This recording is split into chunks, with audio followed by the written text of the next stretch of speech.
Sir விழாம இருக்கிறது வெற்றி இல்ல, விழும் போதெல்லாம் எழுவது தான் சார் வெற்றி. சார் உலகத்துல அமெரிக்கா நாட்டுல ஜனாதிபதியா இருந்தவர் தான் சார் ஆபிரகாம் லிங்கன். அவர் ஒரு சாதாரண செருப்பு தைக்கும் தொழிலாளி மகன் சார். அவர் தன்னோட 21 வயசுல வியாபாரம் தொடங்கினாரு. அந்த வியாபாரத்திலையும் அவருக்கு தோல்வி. மாகாண சபையின் உறுப்பினராக தேர்தலுக்கு போனாரு, அதுலயும் அவருக்கு தோல்வி. இந்த மாதிரி 25 வயசுல அந்த மாதிரி காதல் பண்ணி அந்த பொண்ணு மேல காதல் வச்சு அந்த பொண்ணு வேற ஒருத்தன் கூட ஓடி போயிட்டா, அதுலயும் அவருக்கு தோல்வி தான். நாடாளுமன்ற உறுப்பினரா போட்டி போட்டாரு, அதுலயும் அவருக்கு தோல்வி. காதலையும் தோல்வி, தேர்தலையும் தோல்வி. ஓகே. மக்கள் மன்ற தலைவராக போட்டி போட்டாரு, அதுலயும் அவருக்கு தோல்வி. 47வது வயசுல துணை ஜனாதிபதி பதவிக்கு 2 தாட்டி போட்டு போட்டாரு, அதுலயும் அவருக்கு தோல்வி. கடைசியா 12வது முறையா அமெரிக்கன் நாட்டுக்கு ஜனாதிபதியாக போட்டி போட்டாரு, ஆனா அவருக்கு அந்த வெற்றி கிடைச்சிச்சு. அவர் ஜனாதிபதியாகி பாராளுமன்றத்துக்குள்ள போகும்போது எதிர்கட்சியில இருந்து ஒருத்தர் கேலி செய்யறதுக்காகவே, மிஸ்டர் ரிங்கன், உங்க அப்பா தெரிஞ்ச செருப்பு என் காலுக்கு கீழே இருக்குன்னு சொன்னாரு. அப்ப ஆபிரகாம் நீங்க நினைத்த மாசா சொன்னாரு, அது நல்லா உழைக்குதா, உழைக்கலனா சொல்லுங்க, அது நான் தைச்சு தரேன்னு சொன்னாரு.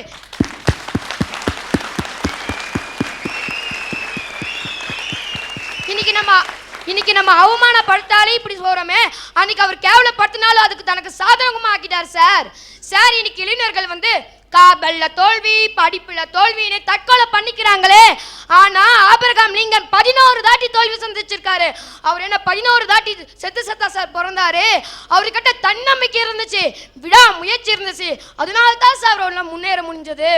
சார் வாழ்ந்து பார்க்கத்தான் சார் வாழ்க்கை, ஜெயித்து காட்டதான் சார் போராட்டம். சார் உலக மக்கள் எல்லாருக்கும் வால்ட் டிஸ்னியை பத்தி தெரியும், ஆனா அவர் கடந்து வந்த வாழ்க்கையில எத்தனை போராட்டங்கள், எத்தனை சோதனைகள் தெரியுமா சார்? வால்ட் டிஸ்னி வாய்ப்பு தேடி சினிமா ஸ்டூடியோவா இறங்கி ஏறினாரு. அப்ப அங்க இருக்கிறவங்க அவரை பார்த்து என்ன தெரியுமா சார் சொன்னாங்க? அட சாதாரண பொம்மை படம் எடுக்கிறவன் தானே, இவனுக்கு எப்படி சினிமா படம் எடுக்க வரணும் இலக்காரமா சொன்னாங்க. ஆனா அவர் தோணல, தன்னுடைய நண்பர்கள் கிட்ட இருந்து காசை வாங்கி அந்த பணத்தில் அவர் சொந்த படத்தை எடுத்தாரு. அந்த படம் அவருக்கு லாபத்தை தரல, மேலும் நஷ்டத்தை தான் தந்துச்சு. ஆனாலும் அவருடைய முயற்சியிலையும் அவர் கைவிடல. உலகத்திலேயே சாகாவரம் பெற்ற மிக்கி மவுஸ்ன்ற ஒரு கேரக்டர் அறிமுகப்படுத்தினாரு. அன்னைக்கு அவருக்கு போதுன்ற அளவுக்கு கோடியா பணம் குவிஞ்சிச்சு சார், குவிஞ்சிச்சு. அவரோட வாழ்க்கையில கடைசியில் அவர் முயற்சியிலையும் வெற்றி பெற்றாரு, தன்னோட தன்னம்பிக்கையில் தன்னோட வாழ்க்கையிலும் வெற்றி பெற்றார் சார். படுத்து கிடந்தவனுக்கு பகல் கூட இரவுதான், எழுந்து நடக்காதவன் கால்களில் சிலந்தி கூட கூடு கட்டும், ஆனால் எழுந்து நடந்தவனுக்கோ திசைகள் தோறும் உதயம் தான். சார் இதுக்கு அர்த்தம் புரிஞ்சுச்சுங்களா சார்? புரிஞ்சுது சார். ஒருத்தனுடைய வாழ்க்கையில அவனோட முயற்சியே செய்யலைன்னா அவனுக்கு வெற்றி குவியாது. தோல்வியை துவண்டக்கூடாது, தோல்வியை வெற்றின்னு நினைச்சா வெற்றி குவியும் சார். அதுதான் நான் அடிச்சு சொல்றேன், தோல்வி நிலை என்ன நினைத்தால் மனிதன் வாழ்வை நினைக்கலாமா? நினைக்கவே கூடாது சார். சார் வாழ்க்கையே ஒரு போர்க்களம், வாழ்ந்துத்தான் பார்க்கணும், போர்க்களம் மாறலாம், போர்கள் தான் மாறுமா? இதுக்கு என்னங்க சார் அர்த்தம்? இன்னைக்கு ஒரு பிரச்சனை வரும், நாளைக்கு ஒரு பிரச்சனை வரும். பிரச்சனை என்னைக்கு ஒண்ணுதான், ஆனா அது வர விதத்தான் சார் வேறு. இதனால மனுஷன் தோல்வி கண்ணி என்னைக்கு துவளக்கூடாது சார். சரி இன்னைக்கு நம்ம வாழ்க்கையில நம்ம எத்தனை போர்கள் நம்ம சந்திச்சுட்டு வரோம். மரணத்தை எதிர்த்து உயிர் நடத்துகின்ற போர், சோம்பலை எதிர்த்து மனம் நடத்துகின்ற போர், வறுமையை எதிர்த்து வாழ்க்கை நடத்துகின்ற போர், அறியாமையை எதிர்த்து அறிவு நடத்துகின்ற போர். இதெல்லாம் விட மனித வாழ்க்கையின் ஆரம்பமே போராடி ஜெயிக்கிறது தான் சார். லட்சக்கணக்கான உயிரணுக்கள்ல போராடி ஜெயித்து வர ஒரே ஒரு உயிரினம் தான் தாயின் வயிற்றுல கருவா வளருது. அப்படி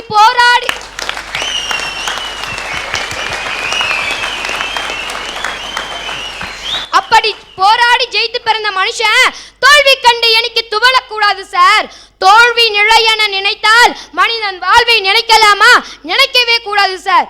வெற்றி என்பது பெற்றுக்கொள்வது, தோல்வி என்பது கற்றுக்கொள்வது சார், கற்றுக்கொள்வது. எட்டயபுரத்துல ஒரு கவிதை போட்டி நடந்துச்சு. அதுல அப்ப நம்ம மகாகவியர் பாரதியாரும் கலந்துக்கிட்டாரு.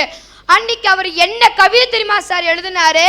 இன்னைக்கு தமிழ்நாடே தமிழுடைய பெருமையை கூறியிருக்கிற அந்த செந்தமிழ் நாடேனும் போதினிலே இன்ப தேன் வந்து பாயுது காதினேன்னு எழுதினாரு சார்.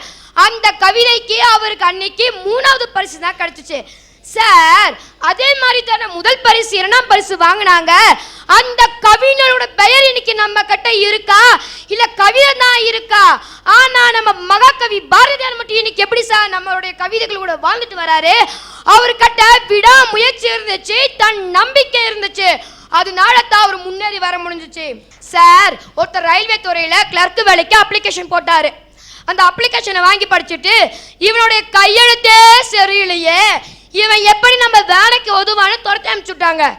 அன்னைக்கு யாரோடைய கையெழுத்து சரியில்லைன்னு துரத்தி அனுப்பிச்சுட்டாரோ அவர் தான் உலக மக்களுடைய தலையெழுத்தை மாற்றும் அளவுக்கு கருத்துக்களை எழுதி எழுதி குவிச்சாரு. தொழிலாளர் வர்க்கத்திலேயே ஒரு மாபெரும் புரட்சியை ஏற்படுத்தினாரு காரல் மார்க்ஸ் சார். இங்க இருக்க 16 பேச்சாளரோட கருத்து என்னோட கருத்து உங்க மனசுல இடம் பிடிக்கும். ஏன்னா எனக்கு தன்னம்பிக்கை இருக்கு, நான் போராடுவேன், ஜெயிப்பேன். ஏன்னா என் பேர் சதாம் ஹுசேன். சபாஷ்.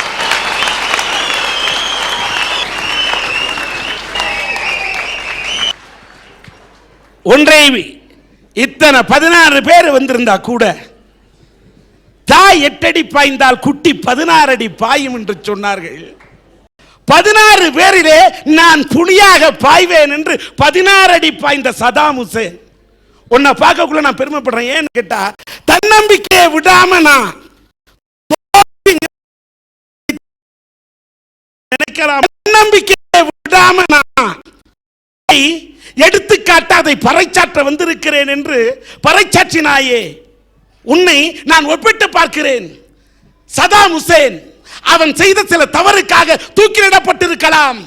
ஆனால் உலக வரலாற்றிலே சதாம் ஹுசைனுக்கு இருந்த துணிச்சலும் தன்னம்பிக்கைக்கும் யாருக்காவது இருக்குமா என்று கேட்டால் என் கோணத்திலே சதாம் ஹுசைன் அவன் தன்னம்பிக்கையின் ஒரு உதாரணம். ஒரு சதாம் ஹுசைனை தூக்கிலிடப்பட்ட நேரத்திலே இந்த உலகம் கண்ணீர் வடித்தது. மனிதநேயம் உள்ளவர்கள் கண்ணீர் வடித்தார்கள். சதாம் ஹுசைனை தூக்கிலிடலாம், ஆனால் தன்னம்பிக்கையை தூக்கிலிட முடியாது என்பதை பறைச்சாற்ற வந்த சதாம் ஹுசைனே உன்னை வாழ்த்துகிறேன். கல்யாணம் பண்றது நல்லதா, கல்யாணம் பண்ணாதது நல்லதுங்களா? கல்யாணம் பண்ணா சிலருக்கு நல்லது. இப்போ உங்களுக்கு திருமணம் ஆயிருக்குங்க, எனக்கும் ஒரு வழியில திருமணம் ஆயிப்போச்சு. அதனால இப்போ நீங்கள் என்ன சொல்ல வரீங்க? உங்களுக்கும் கல்யாணம் ஆயிடுச்சு, எனக்கும் கல்யாணம் ஆயிடுச்சு, கல்யாணம் பண்ணி காட்டாலும் பின்னாடி வருத்தப்பட போகிறோம். அதுக்கு கல்யாணம் பண்ணிட்டே வருத்தப்பட்டுருவோம் ஐயா. ஐயா, இப்படி கல்யாணம் பண்ணி இருக்கிறவங்க சந்தோஷமா நிம்மதியா வாழ்ந்துகிட்டு இருக்கிறாங்களா, இல்ல ஐயோ தப்பு பண்ணிட்டோமோன்னு வருத்தப்பட்டுக்கிட்டு இருக்கிறாங்களா அப்படிங்கிறத நான் சில பேர்த்துக்கிட்ட போய் படிச்சவங்க பெரியவங்கன்னு சொல்லி அவங்களுடைய நிலைமையை பார்க்க வேண்டிய சந்தர்ப்பம் ஏற்பட்டுச்சுங்க. அதுல ஒருத்தரை போய் பார்த்தேன். அவரு மேட்டுப்பாளையத்துல ஒரு அரசு அலுவலகத்துல வேலை பார்த்துக்கிட்டு இருக்காரு.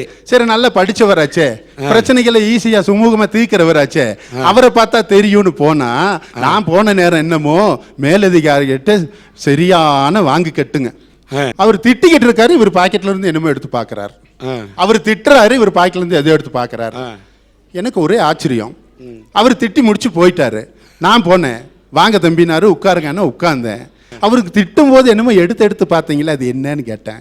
அப்ப அவரு சொன்னாரு, பிரச்சனை வரும்போது எடுத்து பார்ப்பேன் தம்பி, அப்ப நான் ரிலாக்ஸ் ஆயிருவேன், அதுக்காக எடுத்து பார்த்தேன்னாரு. ஆனா அப்படியா இருந்தா எனக்கு ஒண்ணு கொடுங்கன்னு கேட்டேன். இது எல்லாரு கையில இருந்த விவகாரமா போயிரும் தம்பி, இது என் பொண்டாட்டியோட போட்டோன்னாரு. அவரு சொன்னாரு, எனக்கு எப்பவெல்லாம் பெரிய பிரச்சனைக்கு வருதோ அப்ப பாக்கெட்ல இருந்து எடுத்து பார்த்தா என் வாழ்க்கையில இதுக்கு மேல நீ ஒரு பிரச்சனை வர முடியுமா அப்படின்னு நினைப்பேன், வந்த பிரச்சனை அப்படியே போயிரும். இத என் கூட ஒப்பிட்டு பார்த்தேன். எனக்கு சில பிரச்சனைகள் இருக்கு இல்லைங்களா? இல்ல, இந்த பிரச்சனையெல்லாம் இங்க அரட்டை அரங்கத்துல பேசிட்டு வீட்டுக்கு போறதுன்னு முடிவோடு இருக்கிறா ஐயா. நான் கொஞ்சம் பொது வேலை அது இதுன்னு வெளியெல்லாம் போய் வருவேன். அப்படி போனதுல போன மாசம் திடீர்னு தினப்பத்திரிகையில் என்னுடைய செய்தி வந்துருச்சுங்க. இது ஒரு பெருமையான சமாச்சாரமாச்சு, போய் சொன்னா அவ சந்தோஷப்படுவான்னு சொல்லி எடுத்துக்கிட்டு ஓடுனேன். இதை பாருமா, என்னை பத்தி செய்தி வந்திருக்குது. பெருமைப்படணுமா இல்லைங்களா? அந்த இடத்துல போடுறதுக்கு வேற செய்தி ஒன்றும் இருந்திருக்காது பத்திரிக்கைக்காரனுக்கு. அதனால எதையாவது ஒன்று போட்டு விடுன்னு போட்டிருப்பான். பத்திரிக்கை செய்தி விடுங்க, அது உள்ளூர்ல மட்டும்தான். சரி, இந்த அரட்டை அரங்கத்துல பேசுறதுக்கு எனக்கு வாய்ப்பு கிடைச்ச உடனே எவ்வளவு பெரிய மகிழ்ச்சிங்க. ஆயிரக்கணக்கான மக்கள் மத்தியில உங்க முன்னால இவ்வளவு நெருக்கமா, எவ்வளவு பெரிய வாய்ப்பு. 100க்கும் மேற்பட்ட நாட்கள். அதெல்லாம் ஏன் நெருக்கமா? நான் என்ன சிம்ரனா? என்ன இத பெரிய நெருக்கமா? நான் என்ன நமிதாவா? நெருக்கமா ஏனப்பா? விடப்பா. இந்த சந்தோஷமான செய்தியை போய் சொல்றேன். அப்படியே திரும்பி ஒரு பார்வை பார்த்துட்டு என்ன சொன்னேன்? அரட்டை ஏறத்துக்கு செலக்ட் ஆயிட்டியா? ஏன் இதுல கலந்துக்கிறதுக்கு வேற யாரும் வரலையான்னு கேட்டேன். உங்களை பத்தி என்ன அருமையா புரிஞ்சு வச்சிருக்காங்கன்றீங்களா? இதோட விட்டு இருந்தா பரவாயில்ல. என் சம்சாரம் சொல்லுதுங்க, நீ திட்டமிட்டு தாயா போய் அரட்டை அரங்கத்துல பேச போற, கரெக்டா நான் ஊருக்கு போறதுன்னு உனக்கு தெரியும். ஆனா ஒண்ணு மட்டும் சொல்றேன், நான் இல்லையேன்னு உன் இஷ்டத்துக்கு அங்க எதையாவது பேசிட்டு அரட்டை அரங்கத்துல கலந்துக்கிட்டவங்க என்கிட்ட சொல்லிட்டாங்க. அவங்க சொல்லலைனாலும் எப்படி இருந்தாலும் டிவியில் வருமில்ல அப்படின்னாங்க. ஐயா, இங்கே இருக்கிற தலைப்பில் பேசுகிறவங்கெல்லாம் சரியா பேசினாலும் தப்பாக பேசினாலும் வீட்டுக்கு போகலாம். எனக்கு அது கொஞ்சம் சந்தேகம் தான். இருந்தாலும் என்னுடைய தலைப்பாடு, உன் சமையல் அறையில் உப்பா சர்க்கரையான்னு பேச வந்திருக்கிற, வீட்டுக்கு வெளியே மட்டும் வீரமா இருக்கிற, வீட்டுக்குள்ள மதிய தப்பித்து கொள்ளுகிற வீர மதிவானன். வணக்கம். ஆனா வீட்டுக்கு உள்ள ராமனா வெளியில கண்ணனா இருந்துராது ஐயா. வீட்டுக்கு வெளியில வீரமாவும் உள்ள வேற மாதிரியா இருக்குன்னு சொல்றீரு. ஆனா வீட்டுக்குள்ளேயும் ராமனாவும் வெளியிலையும் ராமனாவும் வீரமதிவான இருக்கணும்ன்றதான். அப்படி இருந்தீங்கன்னா தான் நல்லா இருக்கும் வாழ்க்கை நான் சொல்றேன். ஆலம் விழுதுகள் போல் இங்கு 1000 வந்தும் என்னே, வேறென நீ இருந்தால், வேறென நீ இருந்தால் அதில் நான் வீழ்ந்து விடாதிருப்பேன் உன் அப்படின்னு வந்துட்டாங்க. நம்மால் மடமடன் இந்த பாட்டு பாடினே அதுக்கு அர்த்தம் என்ன? நான் ஏதோ பொழுது போகாம பாடினதுக்கு என்கிட்ட விளக்கம் கேட்டா என்னம்மா அர்த்தம்னு கேட்டேன். அதுக்கு ஒரு விளக்கம் எடுத்துக்கிட்டு சொல்றா, ஆலமரம்னா உங்க அப்பா, அந்த கிளைனா உங்க அம்மா, இந்த விழுதுகள்னா உங்க கூட பிறந்தவங்க, வேறு மாதிரி நான் மண்ணுக்குள்ள இருந்துட்டு உங்களுக்கு எல்லாம் ஆக்கி கொட்டணுமான்னு கேட்கிறேன். ஐயா ஐயா ஐயா ஒரு நிமிஷம் வாங்க. இவர் இந்த மாதிரி எல்லாம் பாட்டு பாடிட்டு வீட்டுக்கு போனா விளங்காது. வீட்டுக்கு போக எப்படி போகணும் தெரியுங்களா? எப்படி போகணும்? பொன்மகள் வந்தாள், பொருள் கோடி தந்தாள், பூமேடை வாசல் பொங்கும் தேனாகேன்னு போனார்னு வைங்க, கேள்வியே கேட்க மாட்டாங்க. சொர்க்கம் படத்துல உள்ள பாட்டு எடுத்து அடிக்கிறார். அவருக்கு பின்னால பதில் இருக்குங்க ஐயா. இதையெல்லாம் பார்த்துக்கிட்டு இருக்கிறேன் பாருங்க.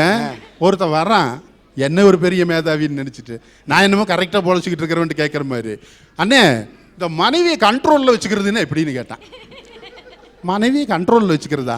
அது வேற ஒண்ணும் இல்ல தம்பி, ரொம்ப சிம்பிளுங்க ஐயா. மனைவியை கண்ட்ரோல் வைக்க ரொம்ப சிம்பிள். 10,000 ரூபாய்க்கு ஒரு பட்டு படம் வாங்கினாங்க வைங்க, அது ஒரு கண்ட்ரோல். அடிக்கடி சினிமா கூட்டு போச்சுன்னு வைங்க, அது ஒரு கண்ட்ரோல். எது பண்ணாலும் காசு இருந்தா கண்ட்ரோல்ல வந்துடும். ஐயா இப்ப இதை பூரா சொல்லிக்கிட்டு வந்தேன். என் பொண்டாட்டி மனசுல நான் என்னவா இருக்கேன்னு தெரியல. நான் எதை செஞ்சாலும் அவ இப்படி கேலியும் கூத்துமா பண்ணிக்கிட்டு இருக்கிறாளே அப்படின்னா அவ என் மனசுல என்ன இருக்கிறா, எப்படி இருப்பான்னு ஒரு கேள்வி வருது இல்லைங்களா ஐயா? என் மனசுல எப்பவுமே ஒரு பஞ்சாமிரதங்க ஐயா. ஆச்சுங்களா? இன்னைக்கு அரட்டை அரங்கத்தில் வந்த உடனே உங்க மனைவி யாருன்னு கேட்டாங்க.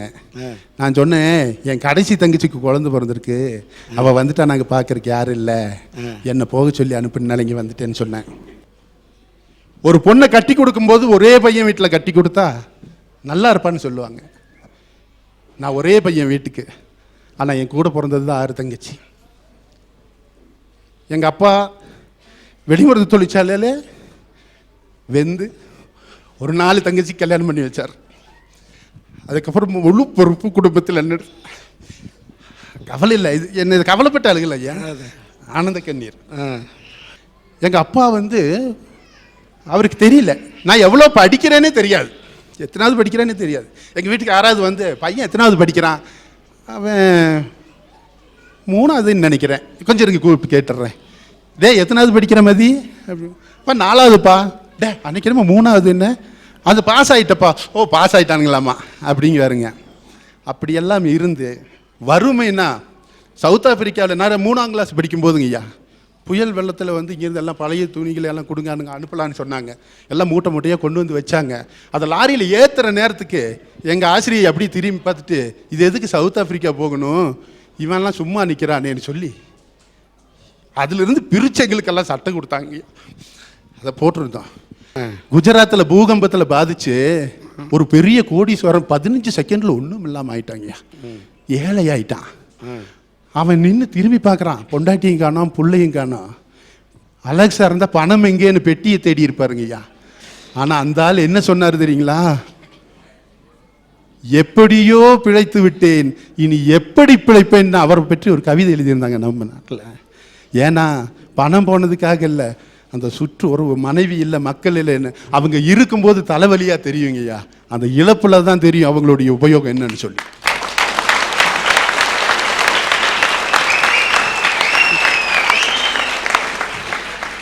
இன்னைக்கு மனைவி மேல பாசம் இல்லாத ஒருத்தன் என் குழந்தை மேல பாசம் வச்சிருக்கேன்னு சொன்ன பொய்யுங்கய்யா. சபாஷ். இந்த கருத்தை நான் ஆமோதிக்கிறேன். மனைவி ஒருத்தன் நேசிக்க தெரிஞ்சவன் இந்த உலகம் நேசிக்குங்கய்யா. கரெக்ட். நான் வந்து எங்க போனாலும் எந்த மட்டத்திலையும் பிரகாசிக்கிறதுக்கு மனைவி எனக்கு ஒரு அவதாரங்கய்யா. வசதியான குடும்பத்தில் கல்யாணம் பண்ணி கொடுத்தாங்க. அவளை எந்த அளவுக்கு இன்னைக்கு வறுமைன்னா என்னென்னு PhD வாங்குவாங்கய்யா, அந்த அளவுக்கு கஷ்டப்பட்டான். அவகிட்ட நகை இல்லை, நட்டு இல்லை. ஆனால் இப்போவும் இவ்வளோ பெரிய குடும்பத்தில் ஒரு பெரிய குடும்ப பாரம் இருந்தாலும் நான் அது எதையும் கண்டுக்கிறதில்லை.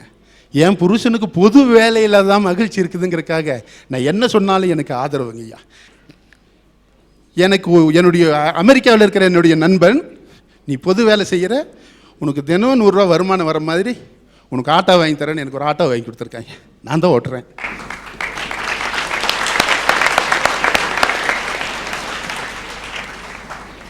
எனக்கு நல்ல மனைவி நேசிக்க தெரிஞ்சனால எனக்கு ஒரு 5 உயிர் தோழனுங்க இருக்காங்க ஐயா. 5 பேர் 5 மட்டத்தில் இருக்காங்க. எல்லாமே என்னை காப்பாற்றுவாங்க. இது எல்லாம் மனசில் வச்சு இன்றைக்கி எங்கள் அப்பா, எங்கள் அம்மா, 6 தங்கச்சியெல்லாம் கட்டி கொடுத்தீங்கன்னா ஒரு தங்கச்சி தான் கட்டி கொடுக்கணுங்க. இவங்களை கட்டி கொடுத்ததுக்கு பிறகு மீண்டும் நான் 1ஆவதுலேருந்து படிக்கணுங்க ஐயா. இவங்களெல்லாம் கட்டி கொடுத்தா டிகிரி முடிஞ்சுங்க. 1ஆவதுலேருந்து படி. எனக்கு 2 பிள்ளைங்க இருக்கு இல்லைங்களா, அதில் பெரிய பிள்ளைக்கு நானே பேர் வச்சுட்டேன். 2வது பிள்ளைக்கு உங்களை பார்த்து காப்பி அடிச்சுங்கய்யா. பெரிய பிள்ளைக்கு உரை நடைங்க ஐயா, ஃபர்ஸ்ட் பேப்பர் தமிழ் மலர். 2வது பிள்ளை இலக்கணங்க ஐயா, அதனால தமிழ் இலக்கியான்னு உங்களை பார்த்து தான் காப்பி அடித்தேன். பரவாயில்ல, அங்கேயாவது தமிழை நீங்கள் நினைக்கிறீங்களே. என் பொண்ணுக்கு நான் ஆங்கில இலக்கிய பேர் வைக்கல, தமிழ் இலக்கியம் தான் வச்சேன். இந்த அனுசரிப்பு எல்லாம் பார்க்கும்போது நான் என் மனைவி சொல்கிறது மீற வாரத்தில் ஒரு நாளைக்கு நான் தான் சமையலுங்கய்யா, எல்லாமே பண்ணுவேன். இதெல்லாம் பார்க்கும்போது நம்மளை சுற்றி இருக்கிற நம்ம சமூகம் நமக்கு வைக்கிற பேர் என்ன தெரியுங்களா ஐயா? பொண்டாட்டி தாசன் அப்படின்னு ஒரு பட்டம் கிடைக்குதுங்கய்யா. அதுலேயும் எனக்கு ஒரு பெரும் மகிழ்ச்சி தாங்க. காளிக்கு தாசனாக இருக்கிறத விட, கண்ணனுக்கு தாசனாக இருக்கிறத விட, கண்ட நடிகனுக்கு தாசனாக இருக்கிறத விட, எனக்கு ஒரு முகவரிக்கு உத்தரவாதம் கொடுக்குற என்னுடைய மனைவியின் பேரில் பொண்டாட்டி தாசங்கிற பட்டம் எனக்கு நோபல் பரிசுங்கய்யா. நன்றி நன்றி. சபாஷ். வீரமதிவாணன் ஒரு கருத்து சொன்னார், என்னை ரொம்ப நெகிழ வச்சாரு. என்ன மட்டுமல்ல, இந்த அரங்கத்தில் இருக்கக்கூடிய நல்ல இதயம் படைச்சவர்களால் நெகிழ வச்சிருப்பாரு. மனைவியை நேசிக்க தெரிந்தவன் மட்டும்தான் தன் மகன் குழந்தைகளை கூட நேசிக்க முடியும்னு சொன்னார். அற்புதமான கருத்து. இன்னைக்கு ஒரு வார்த்தை என்னன்னு சொன்னாரு, கண்ட நடிகனுக்கு தாசனாக இருப்பதை விட, யாராருக்கோ தாசனாக இருப்பதை விட என் பொண்டாட்டிக்கு தாசனாக இருப்பது தப்புலன்னு சொன்னார. நான் அவரை பாராட்டுறேன். ஏன்னா பொண்டாட்டிக்கு தாசனாக இருக்கலாம் எப்ப? மனைவி என்பவள் உண்மையிலேயே வாழ்க்கையின் நல்ல துணைவியாக இருக்கும் போது அவளுக்கு தாசனாக இருக்கலாம். மனைவி என்பவள் நமக்கு மந்திரியாக இருக்கும்போது அவளுக்கு நாம் தாசனாக இருக்கலாம். மனைவி என்பவள் தாய்க்கு பின் தாரம் என்று சொன்னார்களே, அந்த தாரமாக நம் பாரத்தை எல்லாம் அவள் தாங்கிக் கொள்ளும் தாரமாக இருந்தால் அவளுக்கு தாசனாக இருக்கலாம். தப்பு இல்லை. பொண்டாட்டி பேச்சை கேட்கிறியே அப்படின்னு சில பேர் சொல்லுவான். நல்ல கருத்தை யாரு சொன்னாலும் கேட்கலாம். அது பொண்டாட்டி சொன்னா கேட்க கூடாதுன்னு என்ன சட்டம்? இன்னைக்கு நான் சொல்றேன், இவ்வளவுலாம் வளர்ந்து ஒவ்வொரு ஆணின் வெற்றிக்கு பின்னாலும் ஒரு பெண் இருக்கான்னு சொல்றாங்களே. நான் கல்யாணம் பண்ற அன்னைக்கு தாலி வாங்குறதுக்கும் ஒரு பட்டு சேலை வாங்குறதுக்கும் செப்டம்பர் மாதம் 16ஆம் தேதி கல்யாணம் பண்றேன். என் கல்யாணத்தில் 16 பேருக்கு சோறு போடுறது கூட வழியில சாதாரண ஏழனா. ஆனா என் கரம் பிடித்த என்னுடைய மனைவி, உயிருள்ள ஒரு இஷான்னு கரம் பிடித்த என் மனைவி, இன்னைக்கு வரைக்கும் எத்தனையோ இடி மின்னல் துயரம் தொல்லை எல்லாம் வந்திருக்கு. ஏதோ என்னை விட்டு போயிருக்கு, ஏதோ கோடியெல்லாம் கூட போயிடுச்சு. ஆனா என்னை விட்டு போகாத ஒரே செல்லும் என் மனைவி மட்டும். அதனால வீரமதிவாணன் சொன்னது போல நல்ல மதியுள்ள மனைவி இருந்தால் அவருக்கு தாசனாக இருந்தால் தப்பு இல்லை.